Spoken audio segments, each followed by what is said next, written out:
Hello, welcome to the Smalls Talk podcast. I am your host, Tiffany, joined by my husband and co-host, Brandon. and we are the Smalls. Join us each episode for a small talk about marriage, fitness, family, and life. Well, today we're going to get started with our segment called The Smalls World. So, Brandon, what's going on in the Smalls World? What you got going on? I'm pretty sure Tiffany will go into a little bit more detail. For those of y'all who know us, you know that today is Tiffany's birthday. And by we, I mean me and the girls, Taylor and Brandy, we're trying to figure out what to get Tiffany for her birthday. And so Taylor asked me, Daddy, what are we going to get Mommy for her birthday? I was like, I don't know. What does she like? I don't know. And Taylor goes, woman, just make up your mind. And I hollered. Because that's something that I would say. I don't think I've ever said that around them, but that's something that I would say. So it was hilarious when she said it. You got a kick out of that? I did. Okay. And also, you'll have to excuse us too. Normally when we shoot, the kids aren't home. But that didn't happen today. So you may hear our kids in the background. We're going to try to keep them out. But if you hear them, you hear them. Well, like Brandon said, of course we're shooting today, and today is my birthday. Got a little late start. I'm just thankful that God has given me another year, 41. Don't think I did too bad. Glad that I'm not where I used to be, somewhere different, but thank God for this opportunity. Thank God for the provisions he had provided for me. And I think I look pretty good to be 41.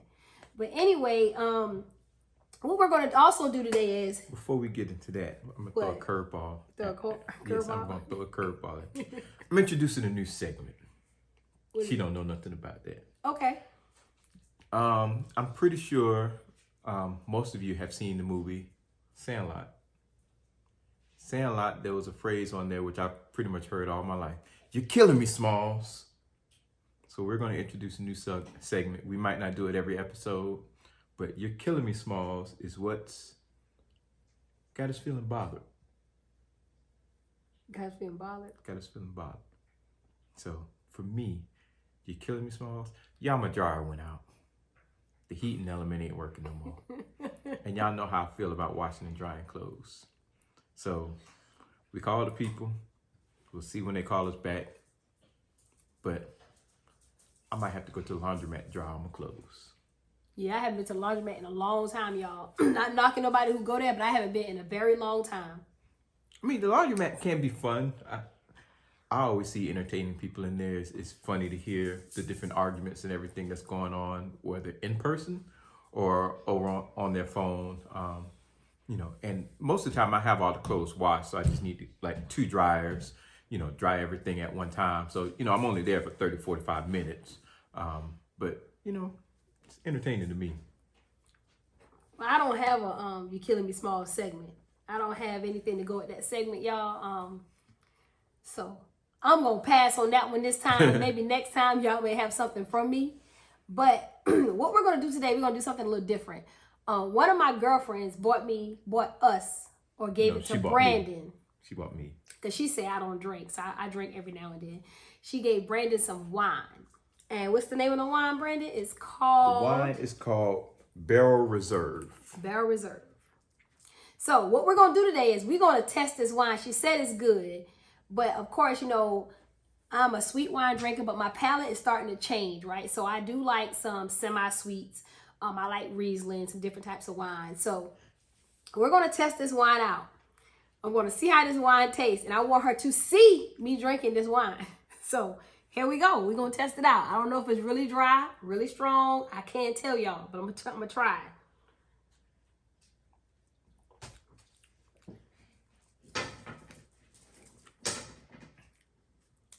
It's all right. It's not too bad.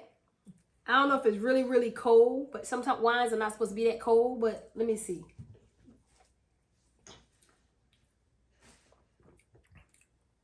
It's not bad. This is something that I can deal with this. I can probably get used to it if I drink it up enough What you feeling, Because Brandon? my issue has been, most of the sweet wines, the Moscatos, Stella Rosas, stuff like that. It's like Kool-Aid. I really don't drink them. I'm more of a bourbon and whiskey type guy. But so I've been looking for wines that I can drink and actually feel like an adult instead of a kid drinking Kool-Aid. and this is one that I think I can deal with this one. You can drink that one? Mm-hmm. Okay. Well, I guess it's a thumbs up, for us. But now getting into our segment, what the podcast is about today. The podcast today is going to be Brandon's Q&A. I have a series of questions that I will be asking Brandon, and he's going to provide me with the answer. It's probably about 10 questions or so. I'm going to go through and ask him. And I told him one of the questions is going to make you cry. He said, I'm something like a thug. I ain't gonna cry. He said he's something like a thug. He ain't gonna cry. We gonna see. So you ready? As ready as I'm gonna be. You sure you're ready? You ready? I'm ready. Okay. Question number 1. What has been your biggest accomplishment?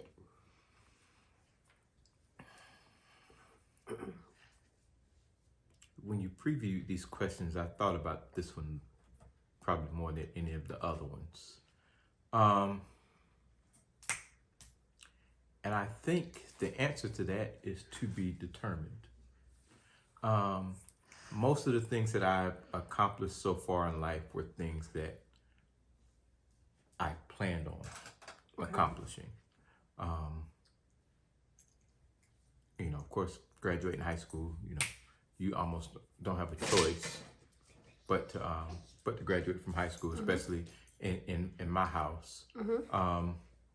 Getting married, I knew from a young guy that I wanted to get married. Having kids, I always wanted to have kids.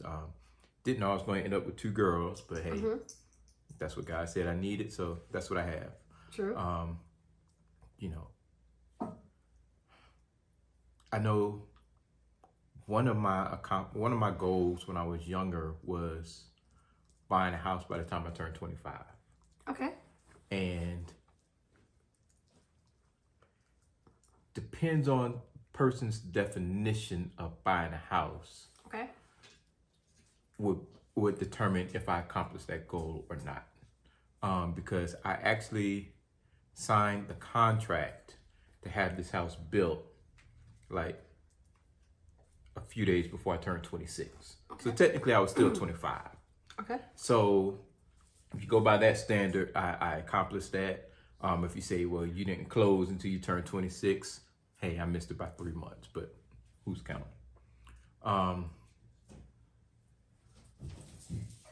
But I think that question is still waiting to be answered. I don't think I've had that big thing like that just makes people say wow, or that will make me say wow. Most of the stuff that I've accomplished have been pretty planned and pretty thought out. So yeah, get back with me in a couple years and we'll see. We'll see if I've had my big accomplishment. Okay, that's fair. Question number 2. What is your greatest fear you're looking to conquer? That's a good one. I think my biggest fear that I'm looking to accomplish would be, I guess, knowing the right time to step out into full-time entrepreneurship, full-time working for myself. Okay. Because I have y'all, I want to make sure that when I do decide to make that move, that everything is in place, but I don't want to wait too long either. True. I don't want to, because there's several business ideas that I have. And of course, you don't want to wait too late and then, that market has dried up. True. And then, you can have the best business plan in the world. I don't want to end up being like Blockbuster, for instance, where, you know, well, not necessarily Blockbuster, but other movie rental places that came out towards the tail end of Blockbuster's run. Yeah, you know, they had a competitive had a competitive game plan to compete with Blockbuster, you know, to continue the whole you know, come in and get your movies, rent them for however many days, and then go home. I mean, then bring them back. But then when Blockbuster went belly up, that pretty much spelled the end for the traditional brick and mortar movie rental places. So, you know, I definitely want to make sure that the timing and everything is right when I do jump. But knowing, you know, when to jump, how to jump, and all that kind of thing, I think that's like my biggest fear that I'm looking to accomplish. But that's like, isn't that like when you say the timing is right? But that's like they tell you when you come to church, I'm trying to wait till the timing is right before I join the church, right? So to me, I get what you're saying, as long as you have things in order. But sometimes, like you preached about, right? Like you said, there's joy in the struggle. I think sometimes there's not a perfect time for anything, I mean, right? There's not a perfect time, but for instance, case in point, I thought I had some issues going on at work last year. Well, actually, almost 2 years ago now. And I had given myself a deadline of like February, March to leave my job and just go headfirst into entrepreneurship. I didn't have a plan yet, but you know, in my head, that was my plan. And then the pandemic happened. So, and with what I was looking to do, with the pandemic happening, I wouldn't have been able to do it, at least in the way that I wanted to do it. True. That makes At sense. the time, I would have had to pivot, but I wasn't necessarily ready to pivot. Okay. You know, so I want to make sure, you know, the timing is right in that. I mean, no, you can't predict the pandemic. Yeah, true. You can't predict that. Nobody predicted that. But at the same time, I want to have some things in place to where if plan A doesn't work, or if the world changes again, then I already have plan B in place. Like, for instance, Chick-fil-A. Okay. Chick-fil-A was doing, they already had the mobile app. Yeah. To where you can order your food online. You know, their drive-through was always top tier. And so they were easily able to, when the pandemic happened and you couldn't come inside of the restaurant anymore, the mobile app was already there. All they had to do, instead of you going inside to pick up your food, all you had to do was pull, at least the one by us, all you had to do was pull into a parking spot, put in the number parking spot that you were in, and they brought your food out to you. And then, you know, you drive off. So no, they never predicted the pandemic happening, but they already had things in order to where it was like, okay, well, we already have this. Let's just make this one tweak to it, and we're going to stay in business. And I mean, I don't know their financial numbers or anything like that, but I don't think they lost any money. Where you had other businesses that were traditional, you know, sit down fast food restaurants, either their drive-through lines were extremely long, They were. or if they didn't have a drive-through, they didn't have things in place to where, you know, you can just pull into a parking spot and get your food brought out to you. You know, they had to they were late to the party. Most of them did do a better job of transitioning Later on. to that, to where, you know, they'd either bring it out to you, or you know, they just text you and tell you, you know, when to come to the door or come inside to get your food. So, you know, I want to be more like Chick-fil-A and not like some of the other restaurants. Makes sense. Makes sense. You ready for question number 3? Let's go. What genuinely inspires you? Me?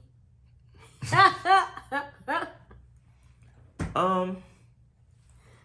think a lot of things inspire me. I'm inspired by seeing other people being successful. I'm inspired by seeing people doing things that they love and that makes them happy. Okay.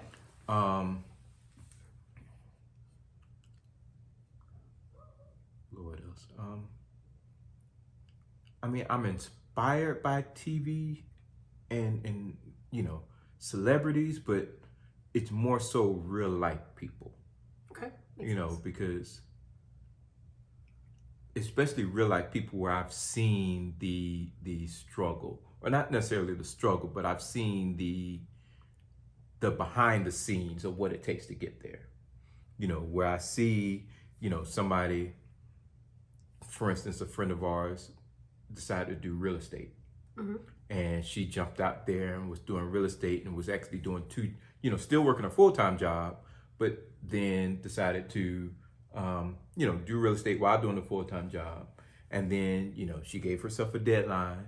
And then by that date, you know, she was like, I'm just going to go full-time into real estate. And then, you know, seeing her now, you know, her social media is popping, doing a lot with virtual seminars. You know, I'm pretty sure, you know, she would want to make more money, but at the same time, you know, she's still pushing towards the goals that she set for herself. So, you know, I'm inspired by things like that. I'm inspired by, you know, when I look at people's Instagram pages and see, you know, where they have a lot of times I see the successful business. Okay. But I love to see when they post pictures of where they started. Okay. To see the where, to see the progression that, you know, they didn't get there overnight. True. You know, when we see, you know, the actors and actresses on TV, you know, a lot of times we just see them in those big roles. We don't see all the auditions that they went through, all the stuff that they got paid pennies for. True. You know, we see when they're, you know, on somebody's red carpet and, you know, somebody else says, hey, let me style you. And they're wearing clothes that they didn't necessarily have to buy. We don't see okay, I'm going to go to this award show, but now, you know, I just had a small part in this movie and I got to buy my clothes. And, you know, when I walk down the red carpet, you know, only my friends are going to know that that's me.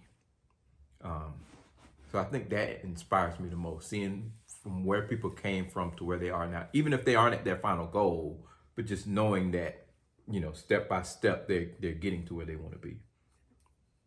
And just shout out to everyone who's doing real estate.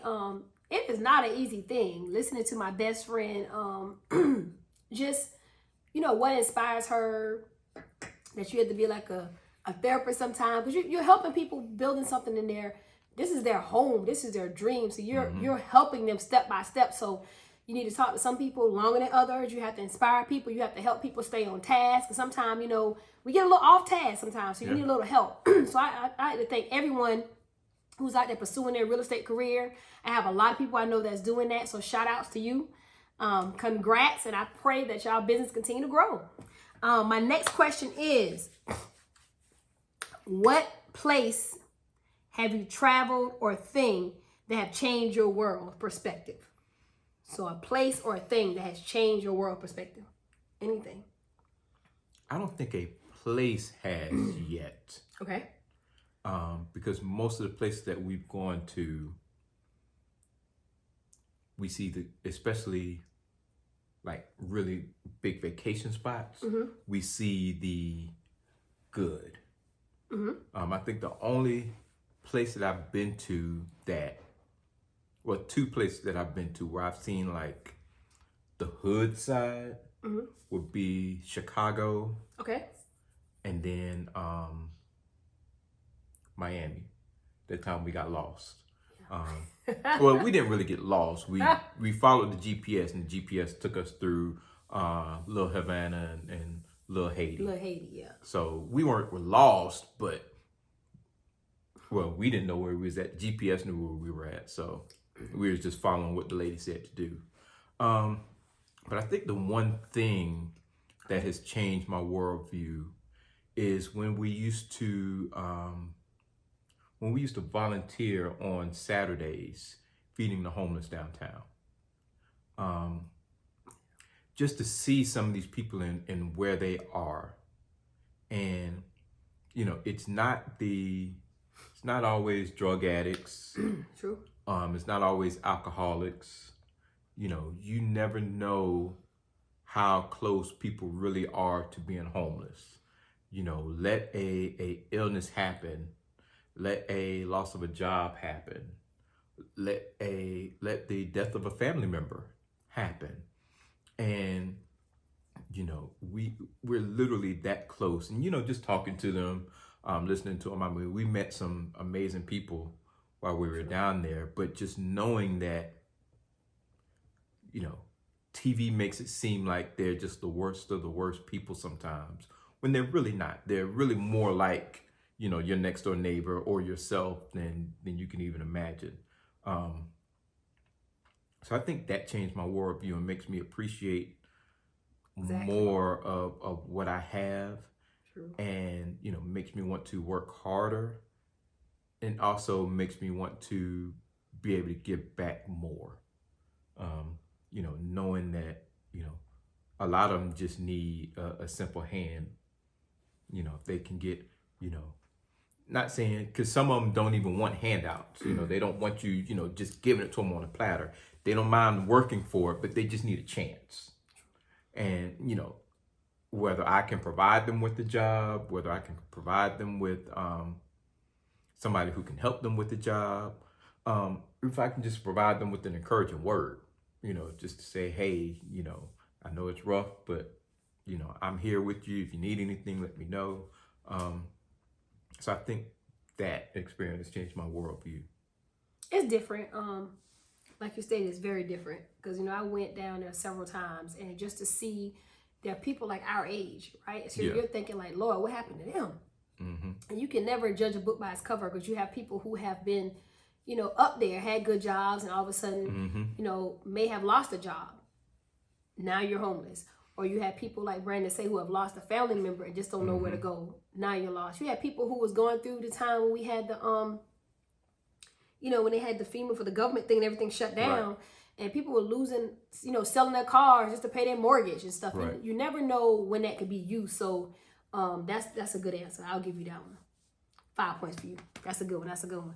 So my next question is to you. Let's see what I want to ask y'all. What is one thing in life that you have yet to accomplish? So what is that one thing in life you have yet to accomplish that you would like to accomplish? There's a lot of things that I would like to accomplish. You can give me more than one. You can give me two.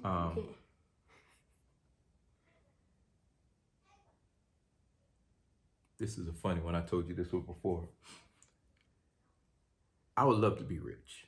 I think everybody would love to be wealthy, would love to have, you know, that generational type wealth where, you know, their grandkids don't have to worry about, you know, punching nobody's clock unless it's something that they truly enjoy. Okay.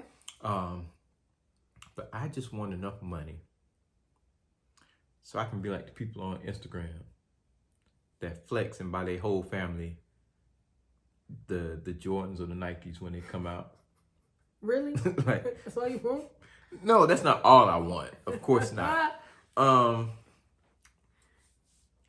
Biggest thing that I would want to accomplish,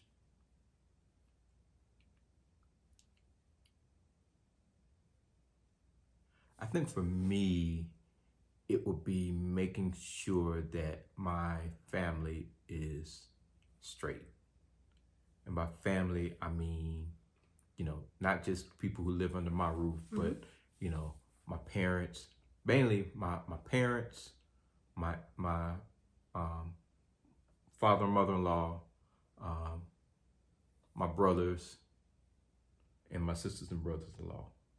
Make sure that all of us are in a place to where we're good. We don't have to be rich. We don't have to be wealthy, but if a bill needs to be paid, that bill can be paid. Okay. You know, if tuition is coming up for one of my nieces and nephews or children, that, you know, that can be taken care of. whether it's by myself solely, Okay. or whether it's a collection of us to be able to make sure that everybody is taken care of. I think that's one of the things that we've kind of gotten away from as a community, where we don't take care of each other. Yeah, because now you see a lot of people, every man for himself, right? Right. You know, it's not the old days where, and I hate to say the word old days, but that's what it is. It takes a village to raise a child. Right. Half the time you can't trust everybody around your kids right now. You have to be mindful, but you're right. That's a good one. Just knowing that your family, and like you don't have to be wealthy, just knowing that you have your finances in order. Right. That if something were to happen, you know, like my uncle always told me, you're supposed to have 3 to 6 months of your mortgage paid up, right? Don't get out there, like my real estate agent say, don't get out there and get a house that you can't afford by yourself. You know, so certain things we have to look at, because when you were younger, you know, you may have saved money, but you spent a lot of money. You spent a lot of money and you felt as if you were invincible. You felt as if, because I've done this. You know, I'm walking in the mall and I see a pair of shoes that I want, and I know, okay, my car payment is due tomorrow, but I got a 10-day grace period, and I get paid again in the middle of my 10-day grace period. So instead of me just paying my car note, let me go ahead and let me buy these pair of shoes, and then next time I get paid, it's not late. I don't have a late fee, but it's not being paid on or before the due date. Or so you was that type, huh? I wasn't like that. I did that a couple times. That wasn't me. Or if, you know, your friends say, hey, we're going to go out to dinner, you know, I'll go out to dinner instead of, you know, you're spending $30 on one meal versus, okay, that $30, I could have probably bought, you know, 3 or 4 days worth of food if I went and bought groceries. So, you know, you change as you get older, but, you know, again, making sure that everybody we're taking care of each other as a community. Okay. And so, you know, start with just the immediate family, but then for it to spread, you know, I don't want to see, you know, if my neighbor needs some assistance in some kind of way, you know, or if I need assistance and my neighbor can offer it, you know, I want to see that type of strong community built again, to where we're all looking out for each other. Because, you know, if I don't have it and the next person has it, you know, they should be willing to help out, knowing that if the table was reversed, I would do the same for them. And y'all, we had the bomb neighbors. I'm gonna give y'all that. We do. We had the bomb neighbors. I love my neighbors. Next question is, what do you want your legacy to look like? And what do you want to leave behind for your kids? Aha, that's a good one. I got some bomb questions. They all right. For my legacy, well, we're going to start with the latter part first. Okay. What I want to leave behind for my kids is not necessarily monetary, even though I love for them to have that, but I want to instill in them the knowledge and ability that they can do and be whatever it is they want to be. Okay, that's a good one. And that, you know, they don't take no for an answer. They don't take, they completely eliminate the word can't from their vocabulary. They may not be able to do it right now, but they will figure out a way to do it. You know, I want them to, you know, understand the value of hard work. But I also want them to, you know, have the ability to be able to have fun, you know. And that's one of the things I try to do with them, is to have fun. If there was, if just to kind of say who's the mean parent and who's the fun parent, I definitely would be the fun parent. He's a hater. But just let them know that it's okay to live life. It's okay to enjoy life. Not that even costs any money. True. You could do stuff being for able free. to get down and wrestle and play on the floor. Those are things that they're going to remember for a long time, because those are some of the things that I remember with my parents. It's not necessarily the money that they spent. It's the, wrestling with my dad. Time. It's throwing the football around or playing basketball in the backyard. It's getting in the kitchen with both of our parents, with both my parents actually. Learning how to cook and learning how to bake, and even though some of the things they wouldn't let me necessarily get hands-on with, just being in the kitchen, seeing them do it. Once I got older, it's like, okay, well, I never necessarily made a sweet potato pie before, but I saw Mama do it, and this is how she did it. So let me go ahead and give it a try. Okay. And now I make the bomb sweet potato pie. It's good, yeah. I give it. I make the bomb sweet potato pie. It's good. I give it. But, and so passing down some of the lessons that I learned from my parents, from my aunts and uncles, and people, authority figures in my life is the legacy that I want to leave. I want them to be able to look at me when I'm gone 60, 70 years from now and say, hey, Brandon was a really good, down to earth guy. He was always accessible. Okay. Even if I do, get wealthy, I still want to be that regular guy. I still want to be that guy that, cuts his own grass if I have a yard small enough to cut. Because if I get a big yard, I'm paying somebody else to do it. But speaking into existence. But I want to be that guy to go to the grocery store myself. I just want to be a people person, a person that was able to be touched and reached, and my cell phone number has not changed in the last 20 years since I got my cell phone. So, if you had my number in April of 2001, that number ain't changed. And so I want to be that guy.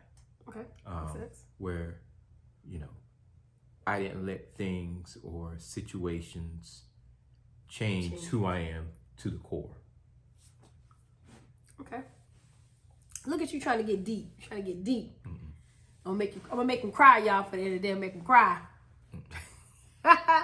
My next question is, how do you know when I'm adding to your happiness? And better yet, do I add to your happiness? Me. I think you do. Answer right. Answer right. Answer right. Okay. You don't add nothing. That's not gonna play. No, I think you do add to my happiness. And I think you don't necessarily go out of your way to add to my happiness. It's natural. Well, I won't say it's natural, because even though I'm an easygoing guy, I still have my ways about me. So say it again for the people in the back. Y'all don't pay her no mind. But I just think that in general, you are caring. You got a lot of your mom and dad in you, in that, her mom and dad don't have a lot of money. But whatever they do have, they don't mind sharing. If they got $2 in their pocket, they'll give you $1. If they have food in the refrigerator, they'll give you food. If they got snacks, and we're looking at them sometimes like, y'all don't have to do this. True. But that's them.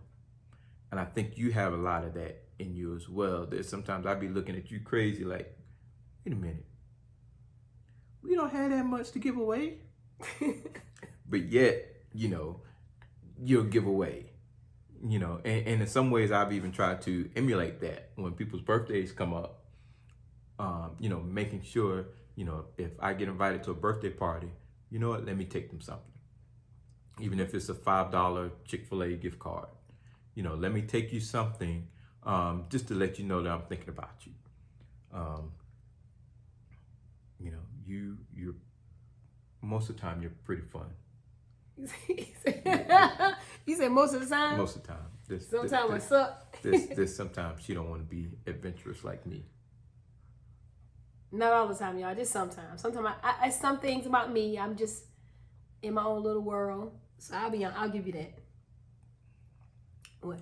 While I am very analytical, you take that times 10. Because I think about things and I analyze things, but I kind of do that real quick. So it makes it look like I'm impulsive. But in actuality, I've actually thought these things pretty thoroughly. Whereas you plan it, you want to write it down, step by step, this is how we're going to get there. And so you got the journal. Which can be a good thing because it slows me down sometimes. But, there's also other times I'm just like, come on now, let's just do it. Just do it. Stop. Don't even think about it. Just do it. But that's not you. So that's how you're not fun sometimes. Because you just don't want to do reckless stuff sometimes. Okay. I'll give you that one. I got 2 more questions left. Okay. Then I got 2 more. The next one is, what advice would you give to someone that wants to be married or want to have kids? All right. Someone that wants to be married, I'm assuming I'm talking to a male here? Yeah, or you can say male. Okay. Figure out you first. You can't add to anybody's life if you don't know who you are. Figure out the things that you like. Figure out the things that you dislike. I would advise, casual dating. Be upfront with the women that you are casually dating and let them know, hey, I'm not serious right now, that I am looking, not necessarily looking for what I want, but, I'm not looking to settle down per se. If the right person comes along, then yes. But, get to know what it is that you like and want in a woman, those characteristics, those things. And don't get so hung up on yourself. Learn how to make sacrifices. Learn how to serve. Not that you're going to be on your hands and knees all the time at your woman's beck and call, but, a marriage is a lot of give and take. True. And so while a lot of ladies are natural, nurturers and servers and things of that nature, there are times where she's not going to be able to, and that you're going to need to pick that up. And there's times where, just to be nice, you do that. It doesn't have to be that, she's sick or anything like that, just to do it out of the blue. Learn how to pick your battles, because everything isn't worth World War III. Learn how to listen. And not only listen to what she says, but listen to what she's not saying. Because sometimes what she's not saying is more important than what she's saying. That's huge. I think that's a good start for there. For guys who want to get married. And then with kids, biggest thing I tell you is there's no manual on Really not. kids. Learn as you go. You know, one thing that I realized after having kids, my parents ain't know what they was doing either. From a child's perspective, looking at your parents, it looked like your parents had all the answers. And then when you get to become a child and you go back and ask and talk to your parents, they let you know we didn't know what we was doing. We was making things up as we went along, just like you making Just things going up. with the flow. Because, I mean, think about it. My mom and dad had 3 boys. All 3 boys were like complete opposite, to the point where it's like, how could 3 boys who came from the same 2 people, raised in the same exact household, are 3 totally different people? And even now, I look at my girls now, how could 2 people come from the same 2 people, live in the same household, share the same room, eat the same food, all that, but be polar opposites? I mean, they have their similarities, but they are not the same person at all. That's everybody though. That's like me. It's 10 of us, and we're all so different. I mean, but you would think that even with them being different, that they would be like us as well, and they not even like us. yes, it is. My kids like me. They do things that we probably did as kids, and they pick up our mannerisms, but then they're still not us. The discipline, the way that our parents talk to us and all that, it doesn't work on them the same way that it worked on us. So, have fun with your kids, because again, the thing that they are going to remember the most are the times that you spent with them.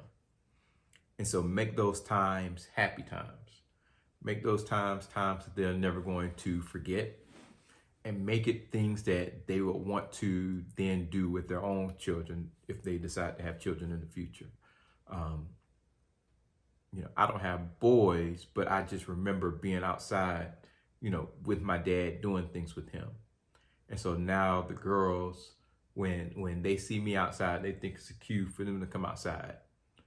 Whether they got pajamas or barefoot, whatever, they Especially Brandy. I go outside, they right out there with me. So doing those little things that they'll remember. Going on field trips, taking them to get ice cream. All these are little things, but those little things add up to where when they get of age, they're going to remember and they're going to appreciate. And just remember, they're always watching, looking, and learning. True. Even when we don't want them to. So the good, bad, ugly, and indifferent, they're going to pick those things up. And the hardest thing as a parent is trying to discipline the you out of your kids. Trying to get them to stop doing the bad things that you currently do. That's a deep one. That's a whole segment by itself. And not necessarily bad things, but things, because we've done them and we've lived with them so long that we kind of have grown accustomed to them, and we don't really know. And then when we see it show up in our child, we don't like it, but it's like a mirror looking back at us because we do those same things. For instance, Taylor is extremely introverted. I'm introverted. So trying to get her to come out of her shell, it's like she's staring back at me like, okay, well, you got to come out your shell too then. And so, trying to figure out, okay, how do I, after, nearly 40 years, come out of my shell so that she can come out of her shell? Or, and some of the things that the mannerisms that they pick up were things that you may have done as a child that you've kind of gotten a hold on, so you can kind of coach them through and guide them through it. But then there's some things that's like, you know, if it's ingrained in you and they pick it up, yeah, it's gonna be a struggle. Well, it's funny because me and Brandy not like that. Me and Brandy are the social butterflies. When Brandy feel like it. Now Brandy can have a little mood Yeah, Brandy sometimes, get moody sometimes. but she's something like her mama. We're the fun ones. So, so my last question is, you ready? Mm-hmm. But to make you cry. Second play. The last one is, why do you love me? I was about to say something real inappropriate right here, but I'm not. Kids might be watching. Even though this isn't for kids, kids might be watching. Look at me and tell me. Second play. Oh God. I'm gonna stop. When they say that opposites attract. Okay. And in a lot of cases, that is true because you balance me in a lot of ways. Where I can be impulsive, you're more so, okay, let's slow down and think about this.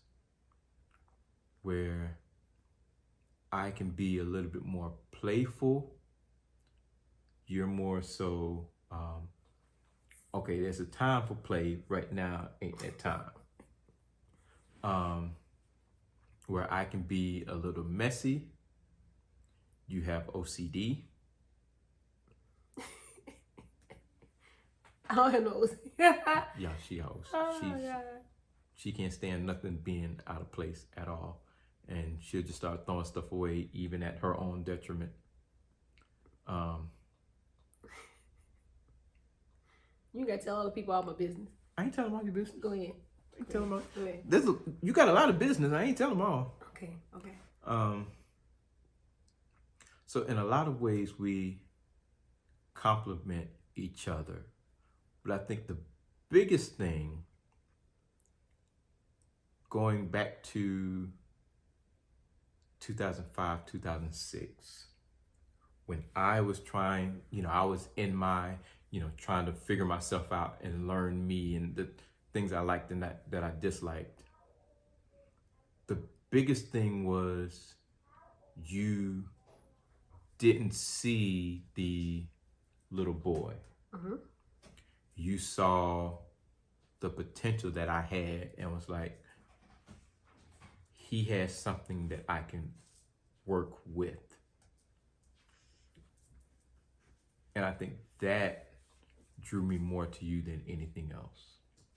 A lot of young ladies, well, there were a few young ladies that always looked at me as just their little brother. And it's like, okay, I ain't trying to be your little brother. I ain't trying to be your little brother. I ain't trying to be your brother at all. So you seeing the man that I could be, I think attracted me to you more than anything else. And seeing how you are with your family, with your loved ones, now seeing how you are with the kids, making sure that they're okay.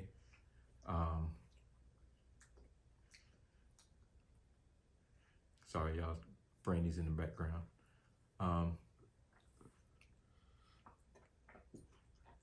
Seeing how steady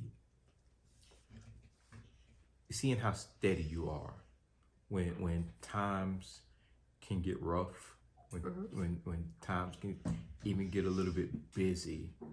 You are a calming presence that you might get a little emotional for the moment, but then once you come out of that emotion, it's okay, now what are we gonna do?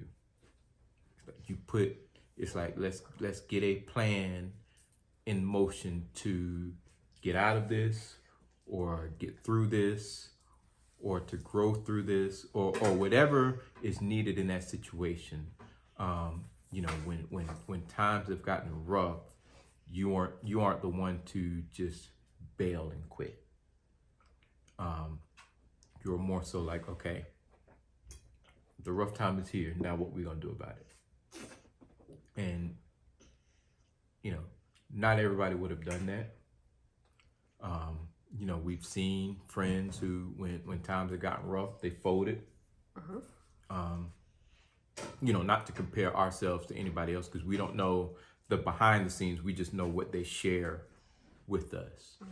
But, you know, when we hear some of those stories, you know, sometimes we're, you know, at least I've thought, oh, that's it. That's what it took for y'all to break up? Because that ain't nothing compared to what we went through. And so knowing that, you know, in the rough times you were there, you were willing and able to work through those and get through those and say, hey, you know, he's mine. He's yours. And I'm going to stand beside him. And I'm the calm within the storm. That's what it is. The calm within the storm. Anything else you'd like to add for the people, Brandon? I think this was very good. Y'all got to know Brandon on a different side. Brandon is, like you say, a introvert, right? Yeah. Yeah, he's an introvert. I'm an extrovert. I love people.